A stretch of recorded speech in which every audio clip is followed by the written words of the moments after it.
Assalamualaikum, selamat sejahtera. Terima kasih kerana masih lagi bersama dalam Cikgu Aisyah Channel. Dan macam cikgu janjikan, kita nak masuk bab 8, tingkatan 1, tajuk garis dan sudut, dan ini adalah part 1. Dan sebelum kita masuk tajuk garis dan sudut, ada beberapa hukum dan juga istilah yang perlu pelajar ingat sebelum kita menjawab soalan tajuk ini. Pertama, kongruent. Apakah itu kongruent? Kongruent adalah bentuk dan saiz yang sama. Contoh dia cakap kat sini, tembereng kongruent. Maksudnya garis tembereng sama saiz. So once dia cakap kongruent, maksudnya dia sama saiz, sama bentuk. Macam kembar lah maksudnya kan. So contoh kat sini, sudut kongruent, maksudnya sudut tersebut sama saiz. Ya? So dia sama. Maksudnya dia macam kembar lah sini. Ya? Yang kedua adalah sudut 180, sudut refleks dan juga sudut putaran lengkap. Jadi apa maksudnya? Kat sini sudut 180. Jadi kalau kamu jumpa dalam tajuk garis dan sudut, dia saya cakap sudut 180, kalau ada satu garis lurus, sudut 180 dia punya ni macam ni, separuh bulatan. Jadi ini ialah 180 darjah. Apakah itu sudut refleks? Sudut refleks adalah sudut yang berada lebih daripada 180 dan kurang daripada 360 darjah. Maksudnya dia berada di area ni. So ini adalah sudut refleks. Kalau kita belajar waktu UPSR dulu, kita buat macam ni kan, kecil macam ni, kita panggil sudut tirus. Ni dulu kita belajar UPSR, kita panggil ni sudut tirus. Dia tirus benda mengepek lah ni. Tirus. Ini kita belajar ketika UPSR, sudut tirus. Tetapi yang di luar ni kita panggil sudut refleks. Seterusnya adalah sudut putaran lengkap 360 darjah. Apabila kamu ada satu garis lurus dan pusingan itu adalah penuh sampai hujung bertemu hujung, nilai darjah tersebut adalah 360 darjah. Itu kita panggil sebagai putaran lengkap. Jadi jenis-jenis sudut ni pelajar perlu kenal lah. Bila saya kata sudut 180 darjah, ininya maksudnya separuh bulatan. Kalau cakap sudut refleks, maksudnya sudut refleks ialah lebih daripada 180 kurang daripada 360 darjah. Sudut putaran lengkap maksudnya penuh darjahnya itu, iaitu nilai dia 360 darjah. Sudut tirus yang kita belajar waktu UPSR, dia adalah sudut yang kecil, kurang daripada 90 darjah. Jadi dia kecil. Ini kita panggil sudut tirus. Yang ni kita belajar waktu UPSR dahulu. Jom kita pindah kepada helaian yang seterusnya. Ada beberapa sudut yang pelajar perlu ingat.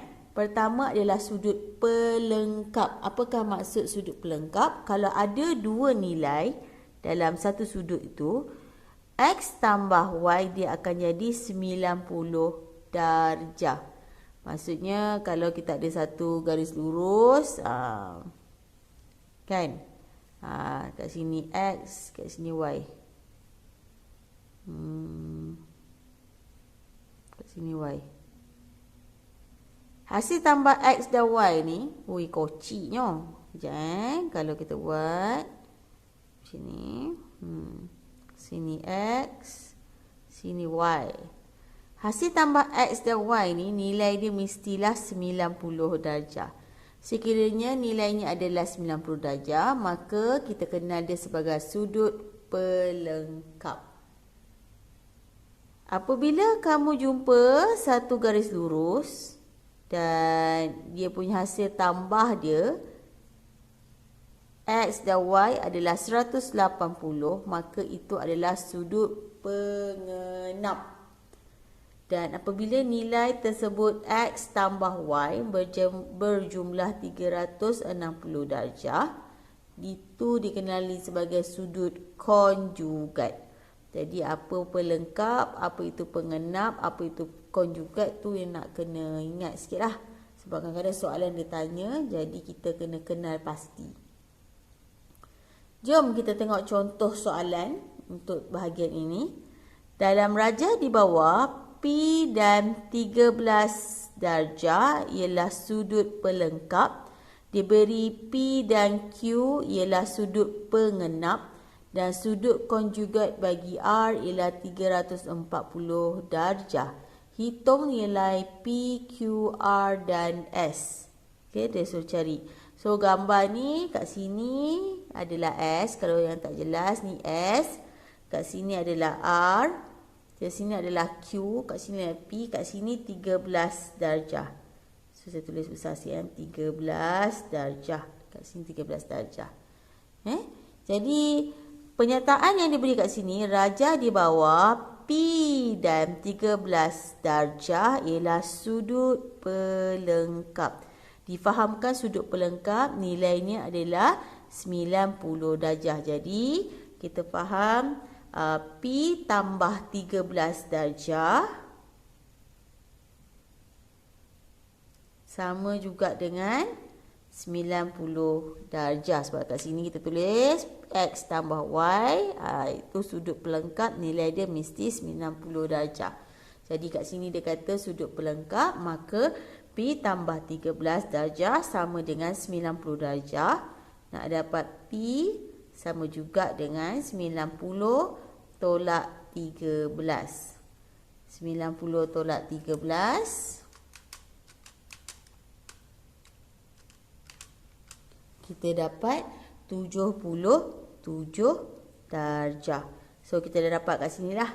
P kamu ni adalah 77 darjah. Ya? Okey. Sekarang sebab dia kata nak nilai P, okay, kita settle P. Q pula. Dia beri P dan Q ialah sudut pengenap. Difahamkan sudut pengenap bila kita campur dia dapat 180. Jadi kita tahu P dan Q adalah sudut pengenap. So P kita sudah dapat jawapan. P tambah Q sama dengan sudut pengenap 180 darjah. Dan P kamu sudah dapat 77 tadi. Tambah Q sama juga dengan 180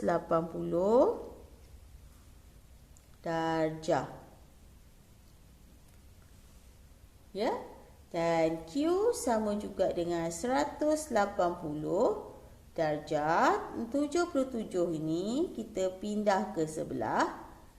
Tolak 77 darjah.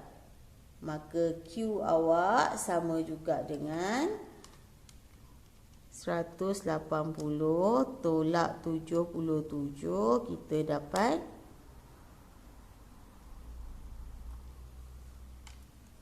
103 darjah. Maka kita tahu Q kamu adalah 103 darjah. Kemudian dia pula cakap tentang ni sudut pengenap. Sekarang ni sudut konjugat. Okey, sudut konjugat bagi R ialah 340. Jadi kita punya pengiraan yang kita tahu, dia kata R ini sudut konjugat baginya adalah 360. Maka kalau kita nak cari R, sebab dia kata konjugat 360, kita tolak dengan 340 darjah.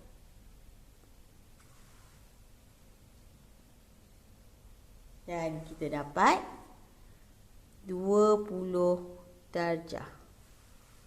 So nilai R kamu adalah 20 darjah.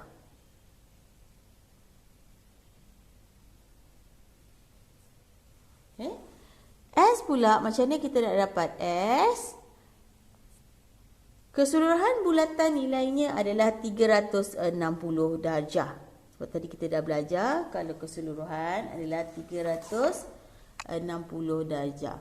Jadi satu pusingan 360 yang kita tak dapat hanya X. S sahaja. 360 darjah tolak 20 tolak 103 darjah tolak 77 darjah tolak 13 darjah. Mana datang ni? 20 datang di sini, 103 datang di sini, 77 sini, 13 sini. Jadi kamu akan dapat S kamu